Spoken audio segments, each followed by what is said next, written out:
नमस्ते, मेरा नाम आयुषी है और आज हम लोग पारसनाथ शर्मा से बात करेंगे। मैडम नमस्ते, मैं पीएन शर्मा हूँ।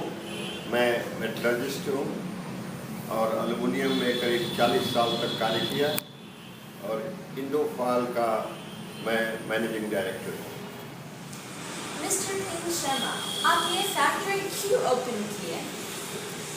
एल्युमिनियम फाल का फैक्ट्री मैं इसलिए ओपन किया कि अपने लाइफ के करीब 40 साल मैंने एल्युमिनियम में कार्य किया और उसमें मेरा नॉलेज अच्छा था। इसलिए रिटायरमेंट के बाद मैंने सोचा कि aluminium is a green metal, ये रिकवर हो सकता है, रिसाइकिल हो सकता है, क्योंकि एल्युमिनियम को बनाने में बहुत बिजली खर्च होता है, लेकिन अगर रिसाइकलिंग करिए तो इसको करीब 20 से 25% ही बिजली रिसाइकलिंग में खर्च होगा। और एल्युमिनियम मेटल पैकेजिंग में काम आता है, मेडिसिन पैकेजिंग में काम आता है और सबसे बड़ा एडवांटेज है कि इसमें अल्ट्रा वायलेट रेज कभी इंटर नहीं कर सकती है और इसमें जो भी फूड पैकेजिंग आप करेंगे उसकी लॉन्गिविटी बहुत बढ़ जाती है और जब भी इसमें अपने फूड को प्रिजर्व रखना चाहें कुछ आवर्स के लिए 8, 10, 12, 15 घंटे तक इसकी फ्रेशनेस बनी रहती है। इसलिए मैंने इस आइटम को चुना और उसी में कार्यरत हूँ। मुझको पता लगा कि आपको मेटलर्जी के बारे में बहुत पता है। आप बता सकते हैं आपने क्या अवार्ड्स मिला है और एक्कलेड्स? मेटलर्जी मेरा एक बहुत अच्छा सब्जेक्ट है और उसको हम लाइक भी करते हैं, तो किसी भी राष्ट्र का प्रोग्रेस उसके मेटल इंडस्ट्रीज के ऊपर ही निर्भर करता है और शुरू से ही हम इसमें काफ़ी इंटरेस्ट लेते थे। 1980 के आसपास मैग्नीशियम प्लांट जमशेदपुर का बहुत सिक था, उसमें हम जा कर के 5-6 महीने में काफ़ी उत्पादन बढ़ाया और उसमें भारत सरकार की तरफ से हमको बेस्ट मेटलर्जिस्ट का अवार्ड मिला। इसी तरह से हमने डिफेंस में बहुत से काफ़ी एल्युमिनियम के एलाइज बनाए जो बाहर से इम्पोर्ट होता था, उसको इम्पोर्ट बंद कर दिया गया और भारत कंपनी के अंदर उस मेटल को डेवलप करके अपने कंट्री में ही बहुत से एलाइज बनाए और अभी भी वो वहाँ पर बन रहा है। इसको लेकर के भी गोल्डन जुबली के अवसर पर भारत इसका बनारस हिंदू यूनिवर्सिटी के उस अवसर पर जिस समय पर गोल्डन जुबली मनाया जा रहा था मुझको बुलाया गया और मुझको बेस्ट एल्युमिनियस अवार्ड मिला। इस तरह से रिटायरमेंट के बाद भी हम मेटलर्जी में भी बिजी हैं, जहाँ पर कि स्पंज आयरन का प्लांट खोलकर एक्सपेंशन किए, एल्युमिनियम प्लांट का फॉयल लगाया गया और फेरोएलाइज प्लांट के लिए हम लोग इलेक्ट्रोड मैन्युफैक्चरिंग का कार्य कर रहे हैं। इंडोफाल एनवायरनमेंट के लिए क्या करता है? इंडोफाल एल्युमिनियम फॉयल को बना करके और एल्युमिनियम के बहुत से और प्रोडक्ट्स बना करके इन्वायरमेंट को बहुत प्रोटेक्ट करता है। जानते हो कि 1 यूनिट एल्युमिनियम बनाने के लिए करीब 1 किलोग्राम कोयला जलाना पड़ता है। तो देखोगे कि एल्युमिनियम का अब धीरे धीरे कार बनने लगे हैं जिसमें कि पेट्रोल की कंजम्पशन 50% हो गया है। एल्युमिनियम फॉयल को भी हम लोग बनाते हैं, पैकेजिंग के बाद वो रिसाइकलिंग हो जाता है, यहाँ भी करीब 75% तक बिजली बचती है और एल्युमिनियम को रिसाइकलिंग बहुत आसानी तरीके से हो जाता है। तो देखोगे कि एल्युमिनियम जहाँ भी जाएगा वो एनर्जी को सेव करेगा। Thank you. आपका पर्सनल लाइफ में आप क्या कर रहे हैं एनवायरनमेंट को बचाने के लिए? इन्वायरमेंट को बचाने के लिए हमने काफ़ी सोचा, खासकर रिटायरमेंट के बाद आसपास मैंने बहुत घूमना चालू किया। वहाँ पर मैंने एक बहुत बड़ा फॉल देखा, यहाँ से कोरबा से करीब 50 किलोमीटर दूरी पर है। हमको आइडिया आया कि यहाँ पर क्यों ना एक टरबाइन लगा दिया जाए जिससे 30-40 गांव इससे लाभान्वित होंगे।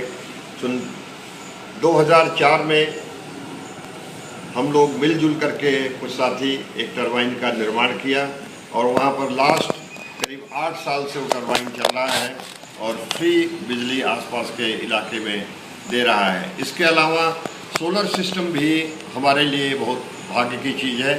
अपने घर में बहुत काफ़ी पावर खर्चा होता था, 8-10 हज़ार रुपये का बिल आता था, लेकिन यहाँ पर हम 2500 वाट का एक सोलर पैनल छत के ऊपर लगा दिया, जिससे कि हमारा बिजली का खर्चा करीब करीब ख़त्म हो गया है। और इससे हमारा फ्रिज, टीवी, पंखा, electric light, water pumping set, ये सभी कार्य उसी सोलर लाइट से ही होते हैं और 24 घंटा बिजली उससे मिलती रहती है। हम इनकरेज करते रहते हैं दूसरे लोगों को भी कि सब लोग सोलर सिस्टम लगाएं और इस वातावरण को बचाने का कोशिश करें। आप कम्युनिटी डेवलपमेंट में कैसे इन्वॉल्व? कम्युनिटी डेवलप करना और उनको इनकरेज करना हमारे हॉबी है। जैसा कि मैं बताया कि 40 गाँव के लिए वहाँ मुफ्त बिजली हम लोग हाइडल से बना करके लोगों को दे रहे हैं। वहाँ काफ़ी खुशहाली लौट गई है। इसके अलावा वहाँ पर एक टेम्पल हम लोग कोरबा वासियों के साथ मिलकर के बनाया। थर्ड चीज़ वहाँ पर है कि कोई भी वहाँ एजुकेशन नहीं था, कोई पढ़ा लिखा आदमी नहीं था, बच्चा नहीं था। वहाँ एक स्कूल भी खोला गया सब लोगों के साथ मिलजुल करके। NTPC ने हेल्प किया, साउथ कोलफील्ड ने हेल्प किया, सब ऑर्गेनाइजेशन से हेल्प लेकर के बिल्डिंग बनवाया। आज वहाँ पर करीब 300 बच्चे पढ़ रहे हैं, जो कि वहाँ का बच्चों का एजुकेशन करीब करीब 70-80%, 90% तक पहुँच गया है। हम लोग जो अपना इंडस्ट्री चलाते हैं वहाँ भी करीब 400-500 एम्प्लॉइज़ हैं और हम पूरी कोशिश करते हैं कि उनके परिवार के बच्चे, उनका परिवार काफ़ी हेल्दी रहे, वेल्दी रहे, हंसमुख रहे और प्रसन्न रहे। इसके लिए भी हम लोग बहुत सारे स्कीम वेलफेयर का चलाते हैं, जिससे कि उन लोगों का भी डेवलपमेंट होता है। आप वर्कर्स के लिए भी बहुत करते हैं। फॉर एग्जाम्पल, आप एक कैंटीन ओपन किए हैं। आप थोड़ा सा एक्सप्लेन कर सकते हैं इस कैंटीन के बारे में, आप क्यों ओपन किया? आपने बहुत अच्छा क्वेश्चन किया। हम जब यहाँ पर इंडस्ट्री को स्टार्ट किए और सुबह सब वर्कर्स आते थे, 7 बजे घर से चल करके 8 बजे ड्यूटी पर पहुँचते थे, तो देखा कि कोई बिना खाना लिए हुए आ जाता था, कोई बिना नाश्ता किए हुए आ जाता था। तो हमारे विचार में आया कि क्यों ना एक कैंटीन यहाँ पर खोला जाए और लोग काफ़ी लो लास्ट बेसिस पर बहुत सस्ते दाम में करीब करीब 50% प्रॉफिट प्राइस में उनको खाना और नाश्ता दिया जाए। उसी समय से हम लोग कैंटीन खोले हुए हैं। सभी वर्कर्स आते हैं, ब्रेकफास्ट भी लेते हैं, लंच भी लेते हैं, डिनर भी लेते हैं और उनको 50% पर करीब करीब उनको कूपन दिया जाता है और उसी से उनको सब कार्य होता है। वर्कर्स हमारे बहुत खुश हैं इस स्कीम को लेकर के और हम कोशिश करते हैं कि इसको आने वाले दिनों में इसको और अच्छा बनाएंगे। आप लाइफ के बारे में कुछ बोलना चाहते हैं? हमारा 74 इयर्स का लाइफ होने जा रहा है इस पृथ्वी के ऊपर। बोलने को तो बहुत कुछ है, लेकिन शॉर्ट में हम ज़रूर बोलना चाहेंगे कि हम गांव से निकले हुए पढ़े हुए आदमी हैं। बनारस यूनिवर्सिटी में मैंने अपना हायर एजुकेशन लिया। उसके बाद शादी हुई। मिसेज इंदू शर्मा हमारे साथ आई और हमारे जीवन को बहुत अच्छी तरह से संवारती जा रही है। I like her very well. हम पहले हिंडाल्को में काम किया, फिर इसके बाद भारत लूम कंपनी, भारत सरकार का कारखाना था, वहाँ 28 साल काम किया। लेकिन भारत सरकार के कामों को देख करके हमें बहुत ख़राब लगता था और हमें लगता था कि जब भी मौका मिलेगा इस प्लांट को कुछ ऊपर उठाना है।